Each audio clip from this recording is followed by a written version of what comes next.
Assalamualaikum warahmatullahi wabarakatuh.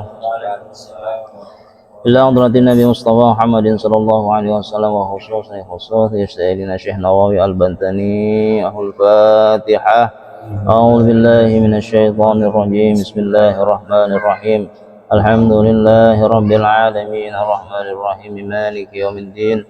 Iyyaka na'budu wa iyyaka nasta'in. Ihdinas siratal mustaqim. صراط الذين أنعمت عليهم غير المغضوب عليهم ولا الضالين آمين. بسم الله الرحمن الرحيم. الحمد لله رب العالمين. اللهم صل على سيدنا محمد وعلى آل سيدنا محمد. اللهم ارزقنا فهم النبيين وحفظ المرسلين وإلهام الملائكة المقربين برحمتك يا أرحم الراحمين. اللهم زدنا علما نافعا ورزقا طيبا وعملا متقبلا برحمتك يا أرحم الراحمين. Sallallahu alaihi sayyidina Muhammadin walhamdulillahi rabbil alamin. Bismillahirrahmanirrahim. Alhamdulillah kita dapat berjumpa lagi atas izin Allah Subhanahu wa taala di malam Jumat ini di kajian kitab Nasaihul Ibad ya, yang insyaallah setiap malam Jumat kita baca gitu ya, kita kaji bersama-sama, yang mudah-mudahan Allah memberikan kemanfaatan ilmu untuk kita semua, amin ya rabbal alamin. Salawat serta salam kepada junjungan alam Nabi besar kita Nabi Muhammad sallallahu alaihi wasallam. Bismillahirrahmanirrahim. Wal maqalatu tsaminatu wal ishrun, maqalah yang ke-28. An Saleh Marqadi, dari Saleh Al-Marqadi ya, dari Saleh Al-Marqadi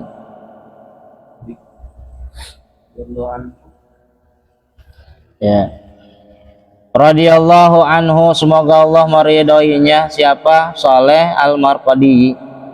Annahu, bahwasannya beliau itu marra bi ba'did diyari, dia itu pernah melewati sebagian diyari, kampung. Diyar itu kampung-kampung, jamak itu. Separuh kampung-kampung, sebagian kampung-kampung.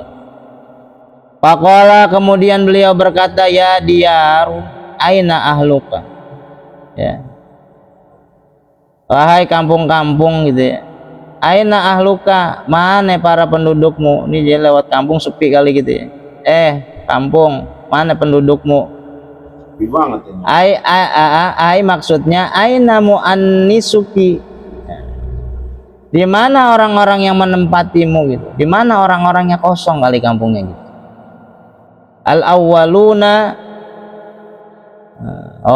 aina ahlukil awwaluna gitu, penduduk yang pertama. Wa aina ummaruki, dan apa, penduduk yang telah makmur, ai banuki, yang memakmurkan kamu.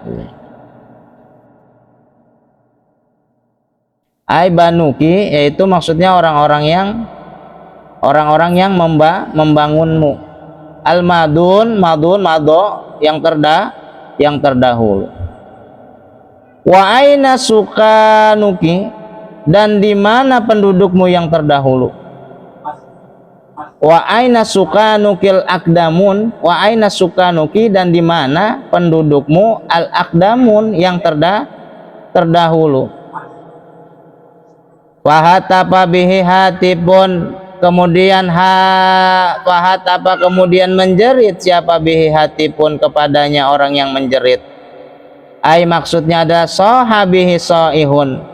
Soha maksudnya adalah menangis, saihun sambil berteriak, fasami asautahu, sehingga mendengar ya, sampai terdengar. Nah, kemudian si Soleh ini ya mendengar apa? Sautahu, suaranya. Walam yara syakhsahu, sedangkan Soleh nggak ngelihat orang. Jadi dia teriak tuh di kampung tuh, nanya ngomong begitu. Akhirnya dia dengar suara, tapi dia tengok nggak ada orangnya gitu loh.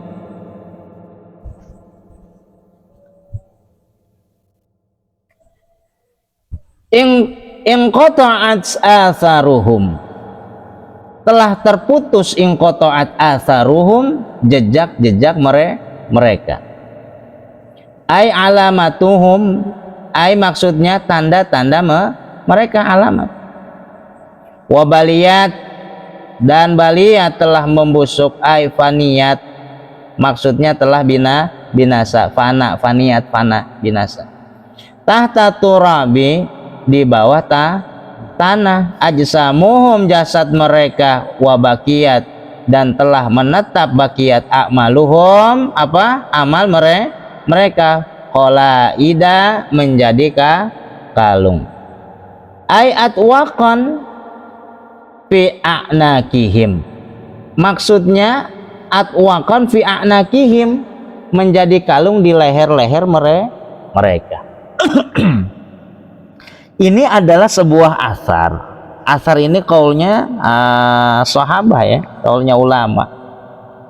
Jadi riwayat Saleh Al-Murqadi ini bukan merupakan hadis Nabi Muhammad Sallallahu Alaihi Wasallam, melainkan sebuah asar atau sebuah kisah hikmah atau mau'izatul hasanah dari seorang tabi'in atau ulama salaf gitu, untuk mengingatkan kita nih manusia ya tentang hakikat kematian, kefanaan dunia, tentang kematian, tentang kefanaan dunia, dan tentang keabadian amal perbuatan kita.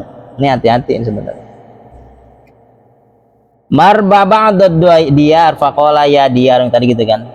Ini siapa dia nanya di mana rumah gitu kan, padahal kampung itu telah kosong gitu ya, kosong, sepi, segala macam. Maksudnya adalah tentang kemegahan dunia, materi, bangunan fisik gitu ya, kekuasaan, kejayaan dunia ini sifatnya sementara. Ini cerita nyindir sebenarnya, mana nggak ada gitu kan. Manusia sehebat apapun itu pasti meninggalkan apa yang mereka bangun dengan susah payah. Kiasnya itu tentang itu. Bismillahirrahmanirrahim. Kiasnya itu ya nggak ada apa-apa. Sebari ya. Contohnya gini, ketika kita berwisata atau melihat satu buah situs wisata gitu ya, ziarah misalnya, atau istana-istana kuno gitu, atau kuburan massal tuh kayak di Aceh tuh, makam massal, kisah tentang tsunami. Kita sadar gitu ya, raja-raja atau arsitek hebat gitu ya, yang bangun itu semua itu udah orang-orangnya udah pada nggak ada kan. Bahkan ada namanya itu situs peninggalan Namrud ya, Raja Namrud ya, yang di film apa itu Fast Furious itu, bangunan-bangunan itu apa namanya, kaum Ad ya, yang gagah-gagah itu. Maksudnya apa? Mereka aja orang-orang terdahulu kan, tadi ngomong mana orang-orang yang terdahulu, nggak ada, mati semua. Yang awalun, orang-orang yang terdahulu mati semua. Jadi menyadari bahwa rumah mewah atau aset yang kita miliki hanyalah titipan sementara yang kelak akan diwariskan atau runtuh dimakan waktu. Paling apa sih kalau kita meninggal, kalau kita punya harta benda, apa sih yang diributin? Paling warisan. Kalau punya warisan, kalau enggak apa yang diributin? Makanya Rasulullah SAW itu enggak meninggalkan warisan harta kecuali ilmu. Itu sebenarnya adalah gambaran bahwasanya ya udah faniun itu semua gitu loh.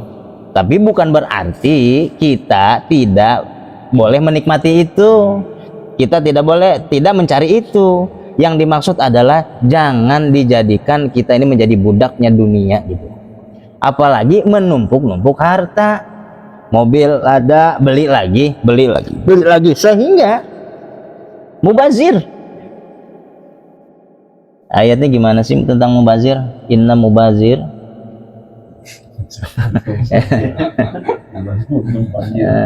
khutuwati syaitan gitu ya.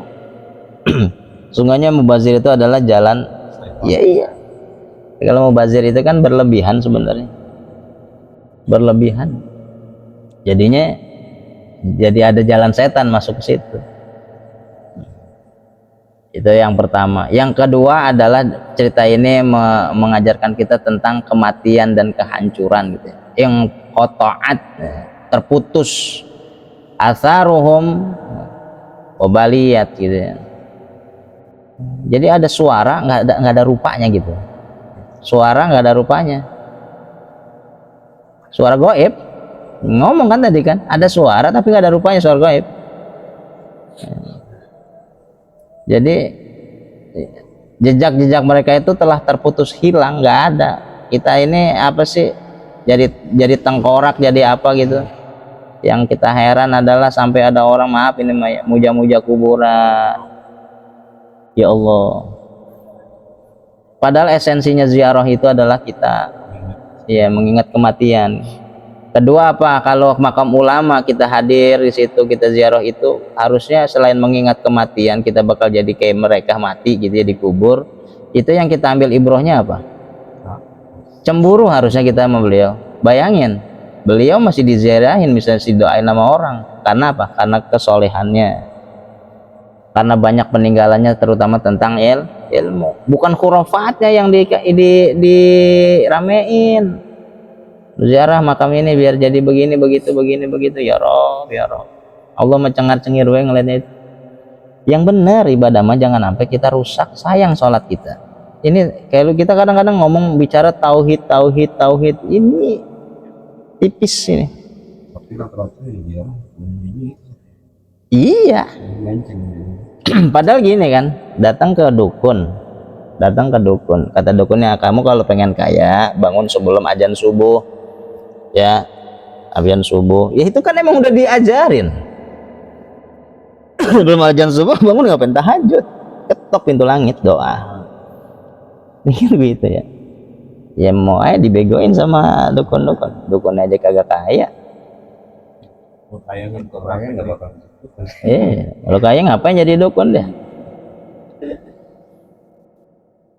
Esensinya adalah tentang inqata'at atsaruhum wa baliyat. Ini adalah di dalam kubur semua fasilitas duniawi itu nggak dibawa, jabatan, kecantikan, ketampanan, Fortuner, Pajero, baju mewahnya, AC-nya, granitnya, nggak dibawa, itu berat.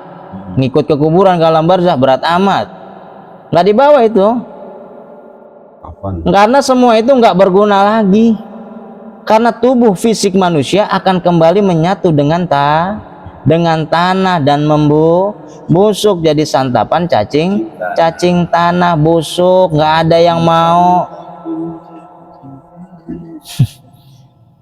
Kenapa Rasulullah SAW mengajarkan kepada kita ketika ada yang meninggal segerakan dikubur? Kenapa? Sebenarnya nih iya, pertama itu agar tidak terjadi fitnah. Kedua apa?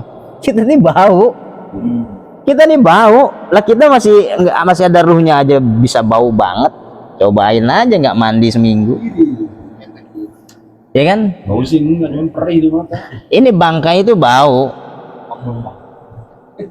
Kita ini dari tanah, akan kembali ke tanah, ya kan? Istri yang dipuja-puja, yang kita cintain, sudah tak peduli lagi dengan diri kita, ya enggak?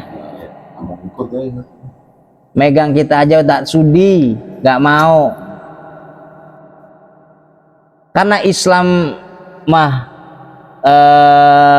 Islam itu benar-benar menjaga, mengajarkan kita dalam ucapan, ya kan? Sekarang kita gila, mayit itu artinya apa nih? Mayitun itu kan bahasa Arab. Itu kalau terjemah bebas sama itu apa? Bangke artinya. Mayit itu artinya bangke. Lah kan gak enak banget. Tolong dong bangkainya digeser gitu misalnya. Nanti kita nguburin jenazah nih. Kita kan nyebutnya mayit kan. Pak, mohon maaf. Karena saking Islam cakep bener dah ya. Timbul bahasa indahnya Pak. Jenazahnya mau disolatin di mana Pak gitu. Kan gak barbar banget kan. Coba kalau seumpamanya ada yang barbar banget, ya kan bahasa Arabnya kan mayit, Ya kan, mayit kan artinya kan bangkai, kan mayit itu kan bangkai.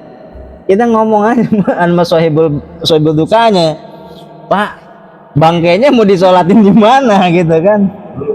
Yang ada ditambol gitu ya. Ya kan begitu. Ya emang kita ini bangkai. Lah karena masih ada ruhnya aja. Emosi itu dikatain bangke lu. Iya emang bangke jelek, makanya kesel orang dikatain bangke tuh kesel. Bangke. Oh, esensinya kan orang kalau ngeliat bangke ya kayak ngeliat tikus mati di jalanan kan bangke tikus, bangke ayam, siapa yang mau, apalagi bangke ikan lele, baunya ambreng amat itu. Ya iya, siapa sih kadang makan ayam bau, pasti kita ngomongnya ini bangke ayam nih yang digoreng nih, kan begitu. Giling itu dari bangke dari bangke. Ya, karena memang diajarin untuk bertutur yang bagus, ya, jenazah. Ya, kemudian disebutnya almarhum gitu kan. Almarhum kan bahasa Arab. Iya kan? Almarhum Rahman, gitu Rahman, almarhum. Lah kalau bukan orang Islam ngapain dibilang almarhum? Bilang aja mendiang, telah berpulang, mendiang Bapak anu bin anu gitu. Jenate kalau orang Jawa ya Mas. Jenate siapa nih? Ya, yang qata'at atharuhum wa baliyat tahta turabi ajsamahum, di bawah tanah ajsamahum, di kuburan. Ngambil pelajaran ini ya, kita ngambil pelajaran. Kadang-kadang kan kita pernah tuh ngikut pemakaman atau takziah tuh, kita lihat tuh orang yang paling kaya, paling berkuasa sekalipun tetap aja dibungkusnya pakai kain kapan, kain putih, masukinnya dua ke liang lahat, ya enggak? Malah pernah aneh melihat nih nauzubillah nih ya, mobil di rumahnya mewah gitu ya, tapi giliran diantarin ke kuburan memakai mobil bak bekas sayuran. Saking nunggu ambulan kelamaan, entah Allah yang mau punya urusan mau ngasih pelajaran bahwasannya semegah-megah apapun yang kita milikin semuanya itu nggak ada urusan, kecuali kemegahan itu segala macam itu bisa mengalirkan kemanfaatan buat orang lain, diniatkan untuk ibadah. Contoh, Rasulullah itu kaya, tapi kekayaannya untuk umat, bantu orang segala macam. Bahkan Rasulullah pernah merasakan lapar yang luar biasa, nyari buah kurma, nyari kerjaan kan, ada kisahnya itu kan. Rasulullah sampai ditampar, dikemplang kepalanya sama mandor itu. Akhirnya mandornya itu kagak sadar kalau yang ditabok itu adalah Rasulullah SAW. Kisahnya kan ada itu, tangannya dipotong, akhirnya masuk Islam si mandor itu. Ini yang kedua, ini adalah kita disuruh melihat alam kubur, nguburin orang. Ya Allah, dibuka kain kapannya, ditekuk, dihadapin ke arah sono. Ya Allah, buru-buru lagi diuruk, nangis paling sebulan 2 bulan, Seminggu lah kali. Minggu. Iya kan?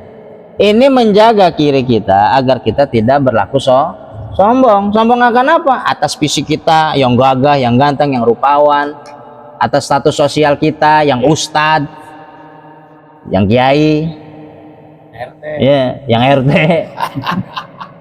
Ya, mentang-mentang RT asal nunjuknya nggak pakai 1 jari, 10 jari tunjuk, kamu, ya kan?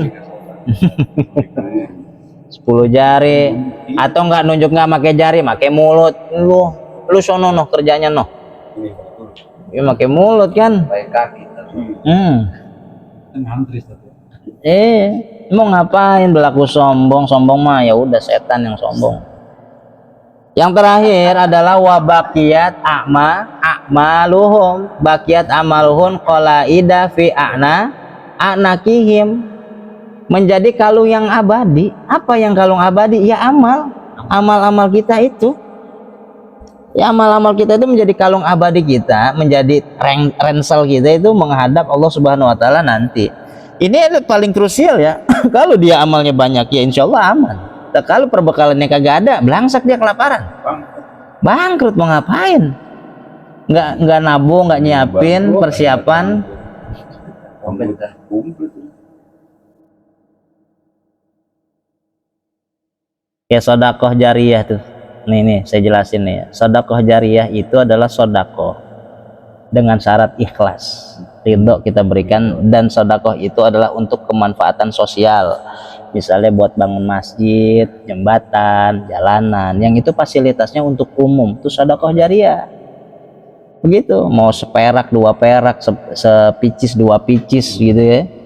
Jadi kalau ikhlas, ridho, jadi tuh. Tapi kalau walaupun triliunan, miliaran segala mungkin apa banyak gitu, tapi pengen disebutin, hari ini aneh nyumbang buat ente tuh apa nyumbang ini tuh toren air 5.000 liter, besok sebelum khotib naik mimbar umumin ya.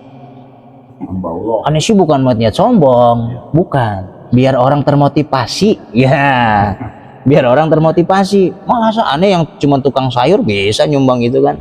Aneh bukan niat sombong nih ya di situ. Anu gitu ya.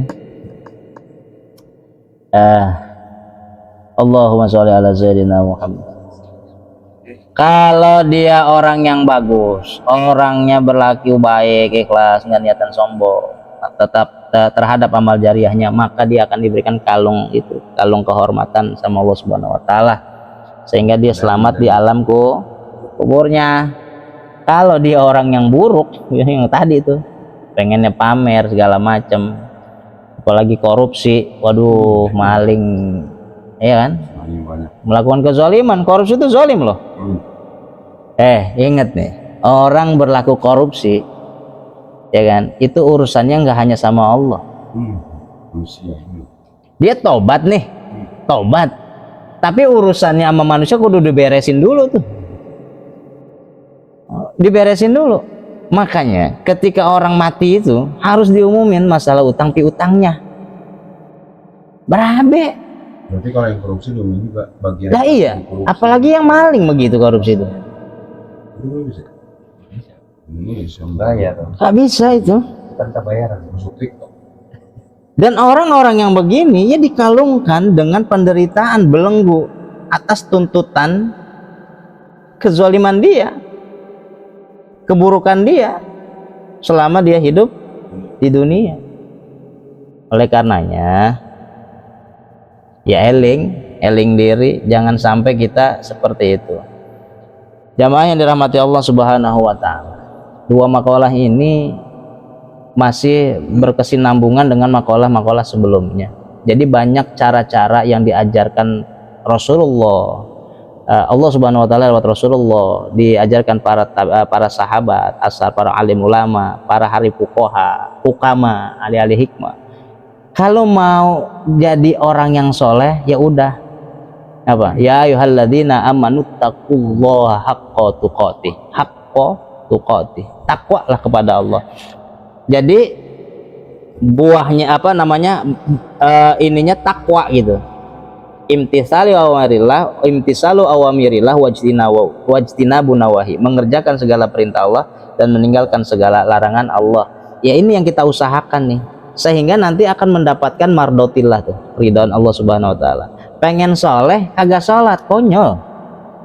Pengen jadi level soleh tadi kan, tapi kagak sholat, lah mau gimana? Kamu pengen pintar, nggak belajar, gimana? Pengen jadi presiden, pengen jadi presiden, gampang kalau punya ini mah, gitu ya. Mudah-mudahan kita ya lakukanlah semaksimal mungkin, sebaik mungkin, sesemangat mungkin untuk menjadi orang yang soleh, menjadi orang yang takwa, sehingga kita mendapatkan ridha Allah Subhanahu wa taala. Mudah-mudahan makalah ini bermanfaat untuk saya pribadi dan para pendengar sekalian, tentunya jamaah malam Jumat yang dirahmati Allah Subhanahu wa taala. Al-Fatihah. A'udzubillahi minasyaitonirrajim. Bismillahirrahmanirrahim. Alhamdulillahirabbil alamin arrahmanir rahim maliki yaumiddin. Iyyaka na'budu wa iyyaka nasta'in ihdinas siratal mustaqim Shiratal ladzina an'amta 'alaihim ghairil maghdubi 'alaihim. Wallahu a'lam bishawab. Ila liqa fi usbil qadim insyaallah. Wal 'afu minkum. Allahumma fiqil aqwamit thoriq. Wassalamualaikum warahmatullahi wabarakatuh.